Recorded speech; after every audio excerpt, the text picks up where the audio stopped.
हुकूमत पाकिस्तान में दुनिया में कहीं भी एक बात कहना चाहूंगी, आज जो इनका रिएक्शन था ये बहुत देर इन्होंने कर दी।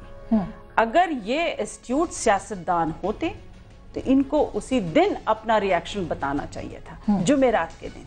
वो इन्होंने नहीं किया। जुमेरात को इन्होंने धमकी दी, फिर उसके बाद जुमे को कुछ भी नहीं हुआ। हम सब ने अपनी आंखें फाड़ के सारी चीजें देख रहे थे। अब 5 दिन के बाद इनको अचानक ख्याल आया, जैसे कहते हैं ना बासी कड़ी में उबाल आ जाना, ये वो वाला सिलसिला हुआ। मैं समझती हूँ ये एहतजाज का टाइम का वक्त निकल गया। ये वैसे क्यों खुरम साहब, ये तनकीद वैसे हो रही है पीएमएल जरूर करें इनका हक है, नहीं ये तज्जिया निगार भी कर रहे हैं, कड़ी जरूर करें कि पॉलिटिकली आप लोगों की स्ट्रेटजीज नहीं बन पा रही। कड़ी बासी अगर होती तो लियारी ऑपरेशन एंटर्स डे 4 ना होता कि लियारी की बासी कड़ी हो गई, 4 दिन हो गए इसको। पाकिस्तान, मेरी गुजारिश सुनिए ना, जो इवेंट्स हैं वो बासी नहीं होते। जब लोग मर रहे हैं पाकिस्तान में, और सिर्फ लियारी में नहीं मर रहे, बलोचिस्तान में, पाकिस्तान की इकोनॉमी जिस वक्त शैम्बल्स में है, यही क्वेश्चन है। देखें, वज़ीर आज़म ने यहां तक कहा वो दूसरे मुल्कों से निगोशिएट कर रहे हैं। हम तो चले, अब हमने फैला दिए, हमने एक पूरा जाल फैला दिया कानूनी मूशगाफियों का, लेकिन जो बाहर की दुनिया है वो मूशगाफियां, उनको ये मालूम है that the Prime Minister of Pakistan is found guilty of and convicted of contempt. America ने तो, उनके तर्जुमान ने तो कर दिया, उनके फेवर में कर दिया गिलानी साहब। लेकिन the point is और कहीं वज़ीर आज़म की कानूनी हैसियत मशकूक हो गई है। इसमें कोई शक नहीं, इसमें कोई शक नहीं। और इसलिए बेहतर यही है, बहरान तो है थोड़ा बहुत। जब एक फोन करने पर दूसरे ममालिक में लोग रिजाइन करते, यहाँ तो पूरी कानूनी हैसियत मशकूक है, उन्हें रिजाइन करना चाहिए था, कहना चाहिए था कि मैं स्टेप डाउन कर रहा हूँ। अखलाकियात का सियासत से क्या ताल्लुक, मुझे ये बताएं। उन्हें स्टेप डाउन करना चाहिए ताकि वो क्लियर कर सके। पाकिस्तान मुस्लिम लीग नून के इत्तेहादी चीफ जस्टिस और जज साहिबान ने उनको एक स्टेज सजा के दी। उन्होंने तो एक एक्शन करके दिखाया। इनको चाहिए था कि फौरी तौर पर अपना फिर रद्द अमल दिखाते, लेकिन इन्होंने बहुत देर की। इसको कहें रिएक्टिव पॉलिसी से दोबारा दोहरा दे इन्होंने क्या कहा। बिल्कुल कहूंगी, मैं यहाँ पर कोट भी करना चाहूंगी। विकीलीक्स में, ये मैंने नहीं कहा, विकीलीक्स के थ्रू दुनिया भर में छपा है कि एम्बेसडर फ्रेकर जो सऊदी अरेबिया में यूएसए के थे, उन्होंने एक मरासला लिखा वॉशिंगटन, जिसमें उन्होंने कहा कि मेरी अभी मुकर्रन बिन अब्दुल अजीज से मुलाकात हुई है। ये बात है अगस्त 2007 की। उसमें उन्होंने कहा है कि मुकर्रन बिन अब्दुल अजीज को शक है कि मियां नवाज शरीफ की और चीफ जस्टिस ऑफ पाकिस्तान की कोई आपस में अंडरस्टैंडिंग हो गई है कि तुम मुझे मेरे तमाम केसेस में रिलीफ दिलाओगे तो मैं तुमको इस मुल्क का सदर पाकिस्तान बनाऊंगा और इसकी कभी कोई तरदीद नहीं है। अच्छा, ये लिहाजा हम इसको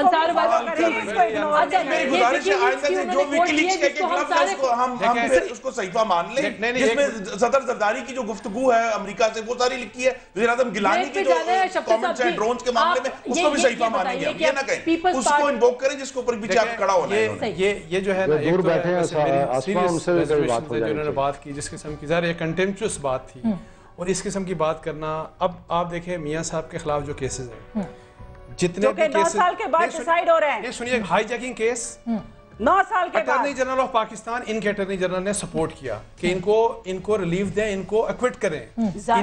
इन्होंने हम उनका एहतराम करते हैं, एहतराम था, हम उनका एहतराम करते हैं, हम उनका ख्याल करते हैं। हमने हमेशा उनकी इज्जत का ख्याल रखा है। हमने कभी कोई ऐसी बात नहीं की है जब गवर्नमेंट इज्जत को मजरूह हो। तो लिहाजा अब जबकि उन्होंने मुकम्मल तौर पर इस हुकूमत को स्ट्रैंगुलेट करने की कोशिश की है, आजकल एहतराम तो हम बोलेंगे। देखिए, ये बड़ा एहतराम का स्ट्रेटजी है। चूंकि जाहिर है आपके अगेंस्ट जा रहे हैं, तो बेहतर यही है कि आप बदनाम करते हैं जुडिशरी को। बस आप हर हाल में जुडिशरी को बदनाम करें। हमें बदनाम अगर इज्जत होती तो डोगर कोर्ट से डिस्क्वालीफाई ना कराते, और इज्जत होती तो गवर्नर राज ना लगाते। अच्छा, अब ये कैसे मचले हैं। मगर ये बात दुरुस्त है, क्या पीपल्स पार्टी किसी हद तक भी जा सकती है, और इसका नतीजा क्या निकल सकता है? जो महाजराई शुरू हुई है पीपल्स पार्टी के अपने शिकवे शिकायतें हैं अदालतों के साथ। इसमें हम छोटी सी ब्रेक ले रहे हैं शफकत साहब, फिर ब्रेक के फौरन से भी रिएक्शन लूंगी इसके ऊपर। एक छोटी सी ब्रेक, मिलते हैं ब्रेक के बाद।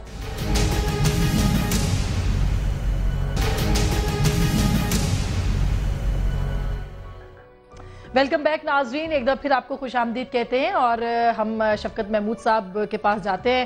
شفقت صاحب، آپ کو کیا لگتا ہے کہ اپوزیشن جماعتیں یا پاکستان مسلم لیگ نواز یا تحریک انصاف کیا کہیں پہ ہاتھ جوڑ سکتی ہیں گورنمنٹ کے خلاف، یا گو گیلانی گو کی تحریک کے اندر، اور یہ مناسب وقت نہیں ہے؟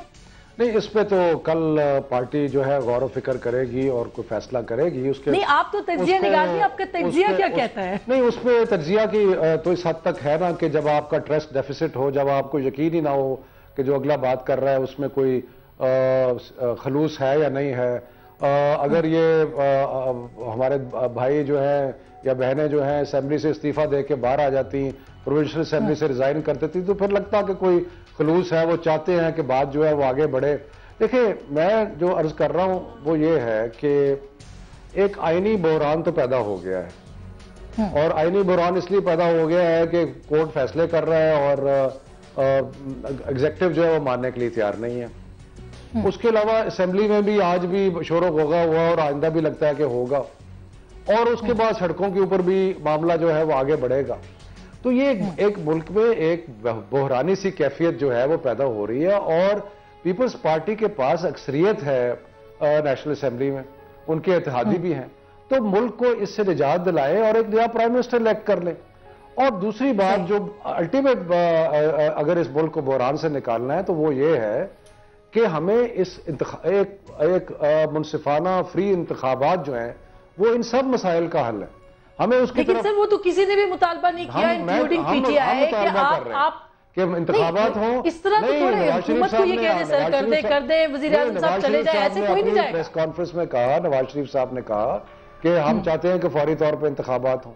تو بھئی اگر وہ چاہتے ہیں فوری طور پہ انتخابات ہوں تو اس کے لیے راستہ ہموار کریں، اور پی ایم ایل این جو ہے اس کو ریزائن کرنا چاہیے۔ ٹھیک بات ہے، یہ خرم صاحب بالکل میں ایک بات ضرور کہنا چاہتا ہوں آپ کی بات کے بعد میں نے انصار صاحب کا، کیونکہ انصار صاحب بڑے عرصے سے کہہ رہے ہیں کہ پی ایم ایل این استعفے کیوں نہیں دیتے، اور یہ رائٹ ٹائم ہے۔ میں ایک تو ٹرسٹ ڈیفیسٹ کی بات کرتا ہوں کہ یہ بھی یاد کرانے کی ضرورت ہے آپ کے ناظرین کو کہ جو عدلیہ کی بحالی کی تحریک تھی اس میں ہماری انڈرسٹینڈنگ تھی تحریک انصاف کے ساتھ، لیکن جس رات لانگ مارچ ہوا اس رات تحریک انصاف کے چیئرمین جو ہیں وہ پاکستان کی سڑکوں سے روپوش ہو گئے، غائب ہو گئے، اور ہم نے خود وہ اس کا جو ایکچول پر آنا تھا وہ پھر مسلم لیگ نون کے قائد کے ہاتھوں اور قدموں سے ہوا، جس کا نتیجہ ہے کہ ہم گجرانوالہ پہنچ کر عدلیہ واپس ہو گئے۔ تو ٹرسٹ ڈیفیسٹ تو بحال ہوتا اگر وہ ہمارے ساتھ کھڑے رہتے جب واقعی وقت آیا۔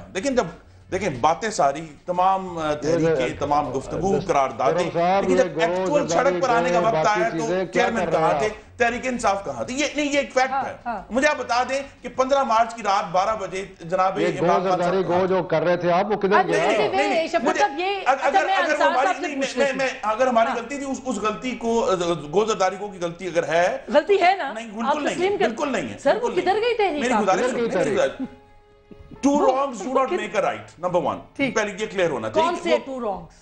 کیا جی؟ کون سے two wrongs؟ وہی کہ ہمیں جو ہے جس زور سے زرداری صاحب کے ساتھ عوامی تحریک چلانی ہے، اب ہم اس کی طرف جا رہے ہیں اور ہم نے پیچھے سے سبق سیکھا۔ اس وقت کیوں آپ نے وہ زرداری گو کدھر گئی؟ مطلب سیاست میں غلطیوں کی اتنی گنجائش نہیں ہوتی جتنی پی ایم ایل این نے ہم مستقل اپنا کام کر رہے ہیں۔ دوسری بات یہ ہے کہ اب ہم نے اگر آگے جانا ہے اور ہم نے تحریک چلانی ہے اس معاملے میں بھی کہ وزیر اعظم گیلانی بھی، لیکن اس کے ساتھ ہی دیکھیں صرف کنٹیمپٹ آف کورٹ کا ایشو نہیں ہے، یہاں contempt for the people of Pakistan, جو لوڈ شیڈنگ اور مہنگائی اور یہ جو لیاری والا معاملہ ہے، ٹھیک بات ہے، یہ بات درست ہے آپ کی، اس پہ بالکل معاملات موجود ہیں اور ہم نے اسی بنیاد پر لے کر آگے چلنا ہے اس کو۔ لیکن انصار صاحب یہ جو بات تھی گو زرداری گو کی تحریک شروع ہوئی، اس کے بعد میاں صاحب، چھوٹے میاں صاحب کی اور سٹیٹمنٹس تھی، بڑے میاں صاحب کی اور سٹیٹمنٹس تھی، پھر ہم نے یہ بھی سنا کہ دونوں میں اختلاف بھی تھا اس کے اوپر۔ کیا گو گیلانی گو کا بھی یہی نتیجہ نکلے؟